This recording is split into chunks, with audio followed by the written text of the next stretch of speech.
welcome back to the channel. So today's video, we are reviewing Peacemaker episodes 1 through 3. So I'm going to give my quick overall thoughts on it. I'm not going to go down to my typical reviews. If you guys ever seen my reviews, I like to break down each and every single thing, major points that happen in every episode. That's just going to take too long because there is 3 episodes. Normally, I like to break it down one by one, but I decided to go ahead and combine these things and to generalize everything and put it into one instead of doing one real super long episode or video, I should say. But overall, I'm going to give my overall thoughts on it. I'm going to break down the high points, the low points in the show, and then just go ahead and wrap everything up. So overall, what I think about the show, I think the show is absolutely freaking amazing. And if you guys haven't seen it so far, I highly suggest watching it. Uh, Come back and watch the review. First, I should say though, if you haven't seen the Suicide Squad movie, I highly suggest watching that first, then watching the show, and then coming back and seeing this review just to give my overall thoughts if you want to hear somebody else's thoughts about how they feel about the show. This is what this video is for. But overall, I do think the show is possibly one of the best shows DC has produced so far. Now, how can I say that with only 3 episodes compared on to the other amazing shows they have? Kind of like Doom Patrol, there's Arrow, there's The Flash. Even though I haven't really liked it, the newer seasons in those shows, they're still to me the best, top tier when it comes down to a Stargirl as well, Superman and Lois. Those are some of the best DC shows I think have been produced. But as far as Peacemaker is concerned, I do compared to the first 3 episodes compared to the other ones. Titans had a pretty strong start as well. Doom Patrol as well, but it was kind of building up, ramping up. This one, it was just right in your face, just right from the get go, kind of like where it left off from the movie as well. Peacemaker. The best part about Peacemaker, and this is me going into the high points, is the best part about him is that you could either hate his character like you did in the Suicide Squad movie. This show is doing a great job, produced by James Gunn, I should mention as well. If you guys don't know James Gunn, he made the Guardians of the Galaxy movies for Marvel. He came over to DC after there was a huge controversy that came out between him for some previous past tweets that came out. Marvel had released him, and then he had basically reprimanded some of those tweets as well. He asked for forgiveness. A lot of people forgave him, but by then, DC backed up the cash truck on him and tried to recruit him and allow him to choose from any characters, from anything he wanted to do. He could have did a Batman movie, he could have did a Superman movie, he could have picked whatever, but he wanted to go towards his strength. And his team up movies basically is kind of like what some of his strengths are. And kind of like Guardians of the Galaxy, he chose to redo the Suicide Squad characters from the first movie. Even though there was a different director, that movie wasn't received that well, so he decided to go ahead and kind of remake the Suicide Squad characters, and he picked different characters from the first one, so that was kind of like the weakness. Even though the characters in the first one were good characters, it was the script that was really bad. So he decided to choose these, and thank God he did that, because without that, we don't have a Peacemaker show. And plus, it was characters we didn't really know much of. He chose Bloodsport, he chose Weasel, he chose Peacemaker, he chose TDK, like all types of characters Javelin, we never really heard of before. And Ratcatcher as well. This show is basically showing much was one of the most intriguing characters on there, and people was like, man, I would love to know more about this guy, especially being played by John Cena. I'd love to hear more about him. So he basically, spoiler alert, in the Suicide Squad movie, he basically survives the end of it, and then he comes down to basically show us the aftermath, what happens after that, and what's still happening to him.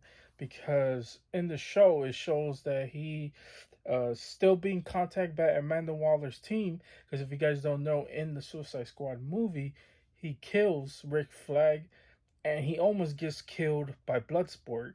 In the movie, it showed that he basically gets whacked. I mean, he basically they have a face off of Bloodsport. Bloodsport shoots him in what looks like the throat. Basically, almost kills him. Basically, but if you guys stayed towards the or watched it towards the end credits, you guys know that two characters survived that. It was him and Weasel. But we don't know where Weasel is, so there's that as well. So basically, it's the aftermath of that. It is Amanda Waller's team. She gathers a little group. If you guys don't know, the team is the characters from the movie. So it has characters like we finally understand. There's a guy, tech guy named John. There's Amanda Waller's daughter. Her name is Leota. There is a badass character. She's known as fighting. Her name is Hardcore as well. And then kind of like the ringleader of the whole squad. And his name is Mern as well. So we don't really know much about them. So the show introduces them as well as to basically the supporting cast for John Cena's Peacemaker, which his name is Chris Smith in the show as well. And how do I feel about them? I like their characters. I think they're all pretty much intriguing as well. Hardcore is kind of like John's. I would call it a love interest because she's not really. I mean, I guess you could call it a love interest. I mean, John is interested in her. She's not really interested in him, but I mean, they're having their one-on-ones as well. The show introduces Vigilante to go with John and him, and that is one of the highlights to me in the show is his on-screen presence with John Cena just makes it so much better because he's supposed to be like the funny sidekick or whatever. He's enough. He's badass enough to where he could take over if John's in trouble or whatever, as well. The show introduces bad guys as well because their whole mission is to take down what they call Project Butterflies, which they introduced them, but we don't really know much down to it as well. This show's doing a good job of showing John Cena's character Peacemaker. I'm just gonna call him Chris from now on. Because in the show his name is Chris. It introduces Chris's character as well. They introduce his father, which his name is August Smith. He is a racist. He's not a good father as well. So the show introduces him, and then they're showing about why is John Cena's character Chris Peacemaker, why is he the way he is, why is he so dense, why is he why is he like doesn't care at times, he why he has this weird model to where he wants to kill men, women, and children for peace. So the show introduces that, and it comes from his father, the father and son dynamic, to where the father is not a good one. His father's racist. He tells John Cena or Chris in the show tells him specifically like, why don't you try killing different ethnicity? Try killing them as well. Don't kill your own people. And John Cena shows. I mean, the show does a great job of showing John Cena like, hey, you're not as great as you think you are. And the show's doing a great job of showing that John Cena starts, or Chris. I'm gonna keep calling Chris. I mean, there's no purpose of calling him John. Chris, shows is doing a great job of showing Chris why, first of all, he's not who we think he is having doing a great job of second guessing, and is making us the viewers feel sorry for this character and to understand why he is the way he is. Because in the show, even in the movie, in the show, he's kind of dense. He's not really the brightest. um and he's quote unquote jock type of character as well. So there was that. But to me, those were the highest points in the show that makes the show basically. We later find out that the father is part of the White Dragon. If you guys don't know, White Dragon in the comics is a KKK leader. So we find out because there's a scene in the show, I believe in episode 2, towards the end, where because the crew blames John Cena's father because they don't want John Cena's father. I mean they don't want Chris getting locked up. So they blame his father to take the blame for everything bad that's happening in the show. So they have him take the blame for it. So he ends up eventually gets locked up. In the show, he goes up to this kid that's sitting in his bench where he used to sit at when he was locked up. And he goes up to the kid and is like, "Hey, you're sitting in my seat." The kid's like, "Get away from me, old timer," or whatever.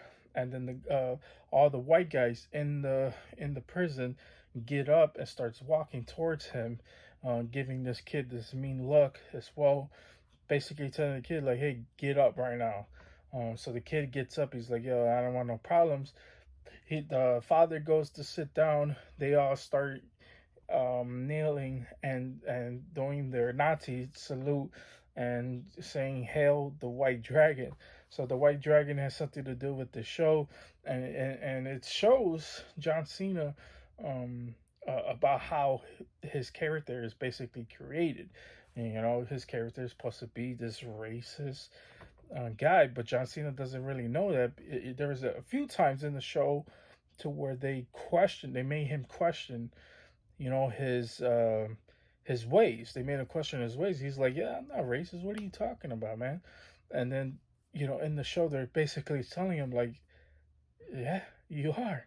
The way your father was brought up and all this, and John Cena, not putting two and two together, doesn't realize until later on, like he starts to realize, like, hey, maybe they're right about some things, The few interesting things as well, and this is like the high points in the show as well, is the tech that he has.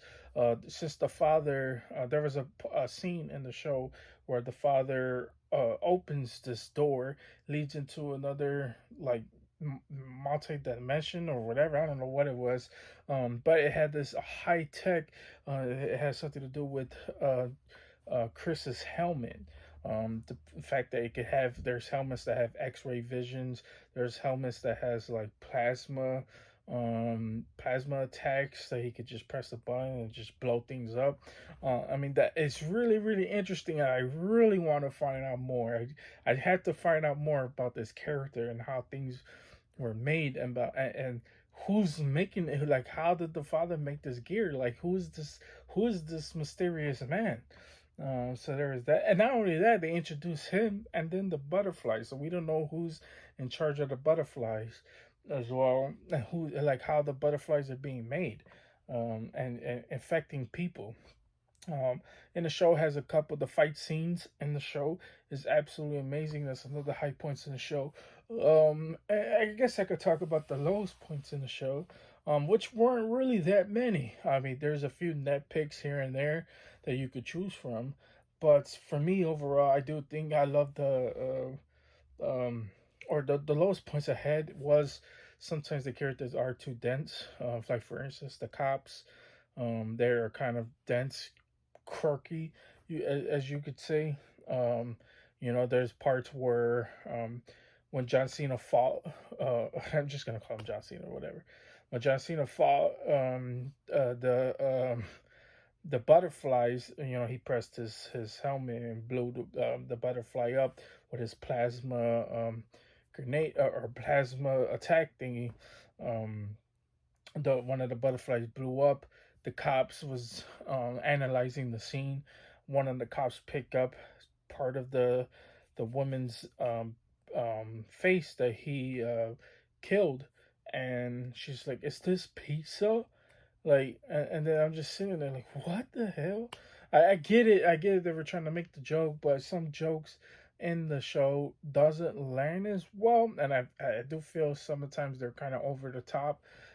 But it's not enough for me to basically deduct points from the show. I do think that those, even though those the parts aren't really the best, it's not enough to drag the show down. I do think the high points overlook some of the things. I do love the as well. I should say I do love the Easter eggs that they throwing in these shows as well. They mention a few characters, like for instance, they mentioned that basically Batmite is real. If you guys don't know Batmite, he's kind of like this imp Batman character as well. They basically show that they talk about him, that he is a real life person, a real life thing in the show. So basically, giving him canon, and absolutely love that, man. I was like, oh my god, like, and that's the thing that what I love about James Gunn is that if he wants to introduce those characters, he can. You know, he can introduce them, even just mentioning them, um, mentioning them, showing that hey, like there's a chance that he might be alive in this universe. It's just it makes me happy, man. It makes me intrigued because there's so many characters in DC that they still haven't mentioned or whatever, they haven't shown whatever. So the fact that they even just name dropping them is actually super exciting, and it just gets me, like I said, it just makes me happy, man. I mean, just shows that James Gunn cares about the universe and cares about the show as well. So overall, I do think the show is absolutely amazing. I mean, I left so much out from this review because I want you guys to see it. I want you, if you guys haven't seen it, you guys really should. But there's so much that I left out between things that happen in the show as well.